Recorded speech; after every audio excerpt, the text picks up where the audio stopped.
Site ಹಗರಣಗಳ exclusive ಸುದ್ದಿಗಳ ತವರು ಮನೆ ಅಂದ್ರೆ ಅದು ರಿಪಬ್ಲಿಕ್ ಕನ್ನಡ. ಕಳೆದ 3 ದಿನಗಳಿಂದ 3 ಎಕ್ಸ್ಕ್ಲೂಸಿವ್ ಸುದ್ದಿ ಸ್ಫೋಟಗಳನ್ನ ಮಾಡಿದ್ದಂತಹ ರಿಪಬ್ಲಿಕ್ ಕನ್ನಡ ಇವತ್ತು ಮತ್ತೆರಡು ಮೆಗಾ ಸುದ್ದಿಗಳನ್ನ ಬ್ರೇಕ್ ಮಾಡಿದೆ.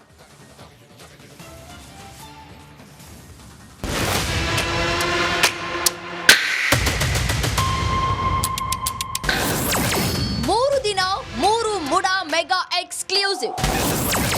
4ನೇ ದಿನ ರಿಪಬ್ಲಿಕ್ ಡಬಲ್ ಬ್ಲಾಸ್ಟಿಂಗ್ ಸುದ್ದಿ. Exclusive exclusive exclusive. Republic Kannada ಅಂದ್ರೆ ಎಕ್ಸ್ಕ್ಲೂಸಿವ್ ಸುದ್ದಿಗಳ ಹಬ್ ಅಂದ್ರೆ ಅದು ರಿಪಬ್ಲಿಕ್ ಕನ್ನಡ. ಅದರಲ್ಲೂ ಸಿದ್ದರಾಮಯ್ಯರ ಸಿಎಂ ಕುರ್ಚಿಯನ್ನೇ ಶೇಕ್ ಮಾಡ್ತಾ ಇರೋ ಮುಡಾ ಕರ್ಮಕಾಂಡದ ಸ್ಫೋಟಕ ಸುದ್ದಿಗಳು ಬೇಕಂದ್ರೆ ಕರ್ನಾಟಕದ ನಂಬರ್ 1 ಆಯ್ಕೆ ಅಂದ್ರೆ ರಿಪಬ್ಲಿಕ್ ಕನ್ನಡ.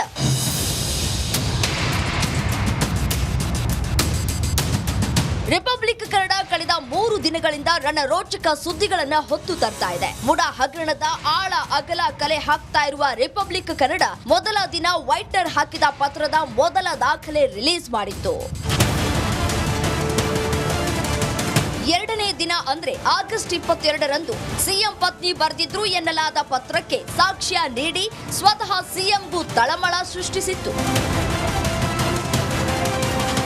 ಇನ್ನು ನಿನ್ನೆ ಮುಡಾ ನಡಾವಳಿಯ 3ನೇ ಮಹತ್ವದ ದಾಖಲೆ ರಿಲೀಸ್ ಮಾಡಿದೆ. ನವೆಂಬರ್ 20, 2020ರಂದು ನಡೆದಿದೆ ಎನ್ನಲಾದ ಸಭೆ ನಡಾವಳಿಯನ್ನ ರಿಲೀಸ್ ಮಾಡಿ ಕೇಸ್ಗೆ ಬಿಗ್ ಟ್ವಿಸ್ಟ್ ನೀಡಿತ್ತು. ನಮ್ಮ ಎಕ್ಸ್ಕ್ಲೂಸಿವ್ಗಳ ಮುಂದುವರಿಕೆಯ ಭಾಗವಾಗಿ ಇಂದು ಡಬಲ್ ನ್ಯೂಸ್ ಬ್ರೇಕ್ ಮಾಡಿದೆ. ಸಿಎಂ ಪತ್ನಿ ಪಾರ್ವತಿಗೆ ಬದಲಿ ಜಮೀನು ಕೊಡುವ ತೀರ್ಮಾನ ಆಗಿದ್ದು ಯಾವತ್ತು ಎಂಬ ಸಖತ್ ಸುದ್ದಿಯನ್ನ ನಾವೇ ಮೊದಲು ಬ್ರೇಕ್ ಮಾಡಿದ್ದು. ಸಿಎಂ ಪತ್ನಿಗೆ ಬದಲಿ ಜಮೀನು ಕೊಡುವ ತೀರ್ಮಾನ ಆಗಿದ್ದು ಬಿಜೆಪಿ ಸರ್ಕಾರದಲ್ಲ, ಬದಲಾಗಿ ಕಾಂಗ್ರೆಸ್ ಸರ್ಕಾರದಲ್ಲಿ. ಈ ಸಂಬಂಧ ಮುಡಾ ಸಭೆಯದ್ದು ಎನ್ನಲಾದ ನಡಾವಳಿಯ ಎಕ್ಸ್ಕ್ಲೂಸಿವ್ ವರದಿಯನ್ನ ರಿಪಬ್ಲಿಕ್ ಕನ್ನಡ ಬ್ರೇಕ್ ಮಾಡಿತ್ತು. 2017ರ ಡಿಸೆಂಬರ್ 30ರಂದು ನಡೆದ ಮುಡಾ ಸಭೆಯ ನಡಾವಳಿಯಲ್ಲಿ ಪಾರ್ವತಿಗೆ ಬದಲಿ ಜಮೀನು ನೀಡಲು ಒಪ್ಪಿಗೆ ಸೂಚಿಸಲಾಗಿದೆ. ಇನ್ನು ಇಂಟ್ರೆಸ್ಟಿಂಗ್ ಏನಂದ್ರೆ ಆಗ ಮುಡಾ ಅಧ್ಯಕ್ಷರಾಗಿದ್ದು ಧ್ರುವಕುಮಾರ್. ಸಿದ್ದರಾಮಯ್ಯ ಆಪ್ತ ಬಳಗದಲ್ಲಿ ಗುರುತಿಸಿಕೊಂಡಿರುವ ಧ್ರುವಕುಮಾರ್ ನೇತೃತ್ವದ ಸಭೆಯಲ್ಲಿ ಬದಲಿ ಸೈಟ್ ನೀಡೋ ತೀರ್ಮಾನ ಆಗಿದ್ದು ಇದು ಸ್ವಜನ ಪಕ್ಷಪಾತ ಅಲ್ವೇ ಅನ್ನೋ ಪ್ರಶ್ನೆಗಳು ಜೋರಾಗಿ ಕೇಳಿ ಬರ್ತಿದೆ. Vijay, political bureau, republic Kannada.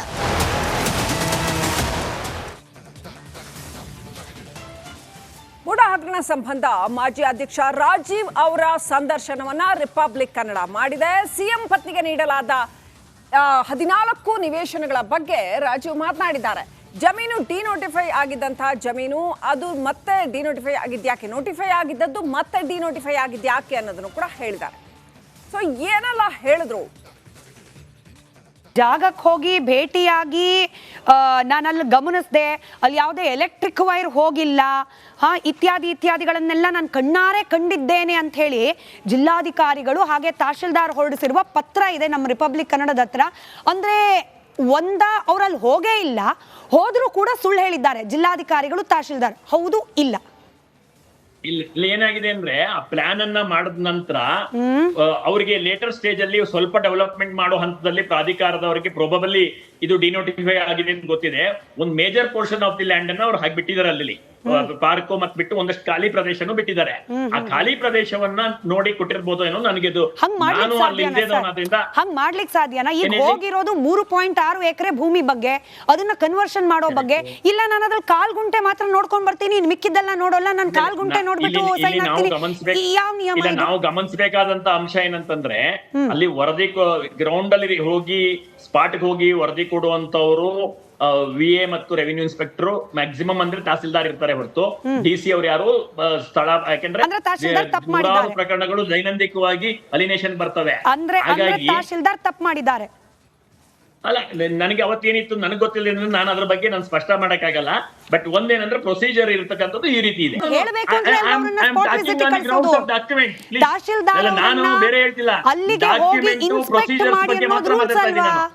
Tahsildar ಅವರು ಅಥವಾ ಸಂಬಂಧಪಟ್ಟ ಅಧಿಕಾರಿಗಳು ಗ್ರೌಂಡ್ ಹೋಗಿ ಇನ್ಸ್ಪೆಕ್ಟ್ ಮಾಡಬೇಕು ಅನ್ನೋದು ರೂಲ್ಸ್ ಅಲ್ವಾ? ಕೋರ್ಟ್ ಆಮೇಲೆ ಹೌದಲ್ಲ. ನೀವು ಯಾವ್ದೋ ನಿಮ್ ಖಾಸಗಿ ಜಮೀನ್ ಮೇಲೆ ಲೇಔಟ್ ಮಾಡ್ಬೇಕಾದ್ರೆ ಏನೇನ್ ಮಾಡ್ತೀರಿ? ಅಲಿನೇಷನ್ ಮಾಡ್ತೀರಿ, ಪ್ಲಾನ್ ಅಪ್ರೂವಲ್ ಮಾಡ್ತೀರಿ, ವರ್ಕ್ ಆರ್ಡರ್ ತಗೋತೀರಿ, ವಿವಿಧ ಇಲಾಖೆಗಳಿಂದ ಪರ್ಮಿಷನ್ ತಗೋತೀರಿ. ಮೂಡಾದವರು ಡಿನೋಟಿಫೈಡ್ ಲ್ಯಾಂಡ್ ಮೇಲೆ ಮಾಡಿದಾರಲ್ವಾ, ಅದಕ್ಕೆ ಆ ಕಾನೂನು ಉಲ್ಲಂಘನೆ ತಾನೇ ಅದು. ಉಲ್ಲಂಘನೆ ಮೇಲೆ ಉಲ್ಲಂಘನೆ ಸರ್, ಅದು ಉಲ್ಲಂಘನೆ ಮೇಲೆ ಉಲ್ಲಂಘನೆ. ರಾಜೀವ್ ಇನ್ನು ಏನೆಲ್ಲ ಹೇಳಿದ್ರು, ಯಾವ್ಯಾವ ಪ್ರಮುಖ ಅಂಶಗಳನ್ನ ಹೇಳಿದ್ರು, ಕೀ ಟೇಕ್ ಅವೇಸ್ ಏನು ಈ ರಾಜೀವ್ ಅವರ ಇಂಟರ್ವ್ಯೂದು ನೋಡ್ತಾ ಹೋಗೋಣ. ಸಿಎಂ ಪತ್ನಿ ಜಮೀನೇನಿದೆಯಲ್ಲ ಅದರ ಮಾಲೀಕ ಜವರ ಅನ್ನುವಂಥ ವ್ಯಕ್ತಿ, ಮೂಲ ಮಾಲೀಕ ಜವರ ಅನ್ನುವಂಥ ವ್ಯಕ್ತಿ ಇದನ್ನ ಹೇಳ್ತಾರೆ. ಆಮೇಲೆ ಕೆಸರೆ ಗ್ರಾಮದ ವ್ಯಕ್ತಿಗೆ ಮೂಲತಃ ಸೇರಿದ ಜಾಗ ಇದಾಗಿತ್ತು. ಸೊ 1992-93ರಲ್ಲಿ ಅವರು ನಿಧನರಾದ ಬಳಿಕ ಅವರ ಮಗ ದೇವರಾಜುಗೆ ಬರುತ್ತೆ ಇದು. ದೇವರಾಜು ಕುಟುಂಬ ಮಲ್ಲಿಕಾರ್ಜುನ ಸ್ವಾಮಿಗೆ 2004ರಲ್ಲಿ ರಿಜಿಸ್ಟ್ರೇಷನ್ ಮಾಡಿಕೊಡ್ತಾರೆ.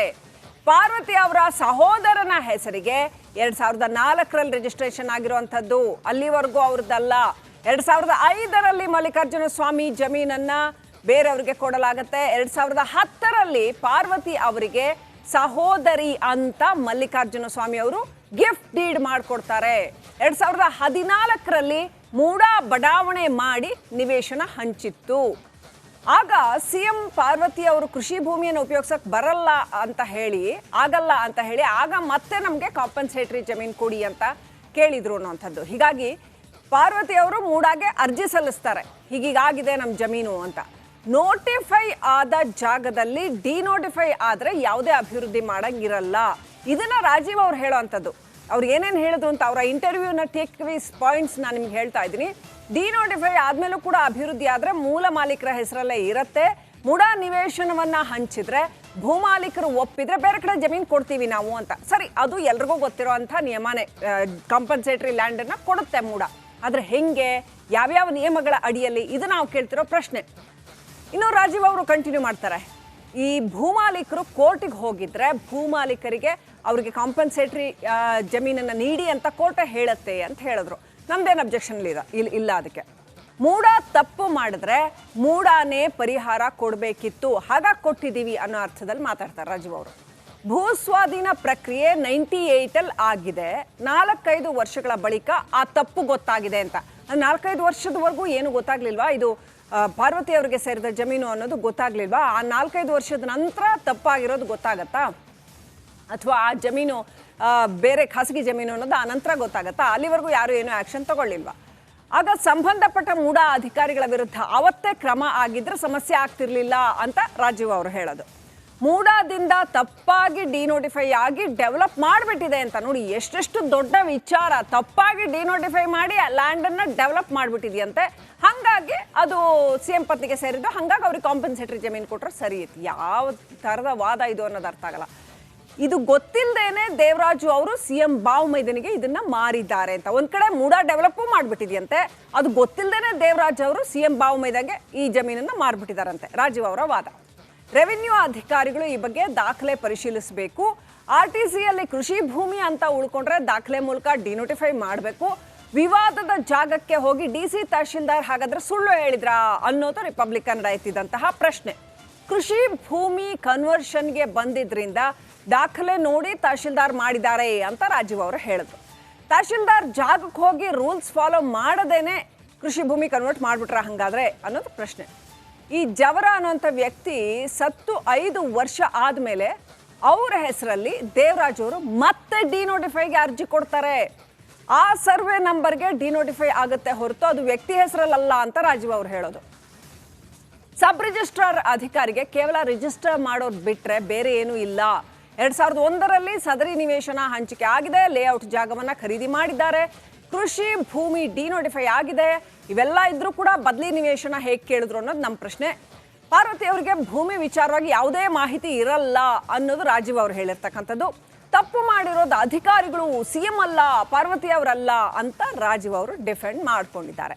ಸಿಎಂ ಪತ್ನಿ ಅರ್ಜಿಯಲ್ಲಿ ಇಂಥ ಜಾಗದಲ್ಲಿ ನಿವೇಶನ ಕೊಡಿ ಅಂತ ಕೇಳಿಲ್ಲ ಅಂತ ರಾಜೀವ್ ಅವರು ಹೇಳ್ತಾರೆ. ರಿಪಬ್ಲಿಕ್ ಕನ್ನಡ ವೀಕ್ಷಕರೇ, ನಿಮ್ಮ ಮುಂದೆ ಇಟ್ಟಿರ್ತಕ್ಕಂಥ ದಾಖಲೆಗಳು ಹೇಳ್ತವೆ ಅವರು ಕೇಳಿದ್ದಾರೆ ಅಂತ. 2017ರಲ್ಲಿ ಡಿನೋಟಿಫೈ ಆಗದೇ ಇರೋದ್ರಿಂದ ಬೇರೆ ಕಡೆ ಜಾಗ ಕೊಡೋ ಬಗ್ಗೆ ಚರ್ಚೆ ಆಯಿತು ಅಂತ ಈ ಎಲ್ಲ ಅಂಶಗಳನ್ನು ಕೂಡ ರಾಜೀವ್ ಅವರು ಅವರ ಸಂದರ್ಶನದಲ್ಲಿ ಹೇಳಿದರು. ಇನ್ನೊಂದು ಬ್ರೇಕಿಂಗ್ ಅಪ್ಡೇಟ್ ಬರ್ತಾ ಇದೆ Republic Kannada exclusive. Arkavathi denotification ಪ್ರಕರಣದಲ್ಲೂ ಕೂಡ ಸಿಎಂ ಸಿದ್ದರಾಮಯ್ಯಗೆ ಸಂಕಷ್ಟ ಬಂದಿದ್ಯಾ? ಒಟ್ನಲ್ಲಿ ಸಿಎಂ ಸಿದ್ದರಾಮಯ್ಯ ಅವರಿಗೆ ಭೂ ಸಂಕಷ್ಟ ತಪ್ಪಿಲ್ಲ. ನ್ಯಾಯಮೂರ್ತಿ ಕೆಂಪಣ್ಣ ಆಯೋಗದ ವರದಿಯನ್ನ ಬಹಿರಂಗ ಮಾಡಿ ಅಂತ ಆಗ್ರಹ ಪಡಿಸಲಾಗ್ತಾ ಇದೆ. ವರದಿ ಬಹಿರಂಗಪಡಿಸಿ ಅಂತ ಬಿಜೆಪಿ ಎಂಎಲ್ಸಿ ಸಿಟಿ ರವಿ ಪತ್ರ ಬರೆದಿದ್ದಾರೆ. ಸಿಎಂ ಸಿದ್ದರಾಮಯ್ಯ ಅವರಿಗೂ ಸಿಟಿ ರವಿ ಅರ್ಕಾವತಿ ರೀಡು ಸಂಬಂಧಪಟ್ಟಂಗೆ ಲೆಟರ್ ಬರೆದಿದ್ದಾರೆ. ಹಾಗೇನೆ ಅವರಿಗೆ ಅದನ್ನ ಬಹಿರಂಗಪಡಿಸೋದಕ್ಕೆ ಸೂಚಿಸಿ ಅಂತ ರಾಜ್ಯಪಾಲರಿಗೂ ಕೂಡ ಸಿಟಿ ರವಿ ಲೆಟರ್ ಬರೆದಿದ್ದಾರೆ.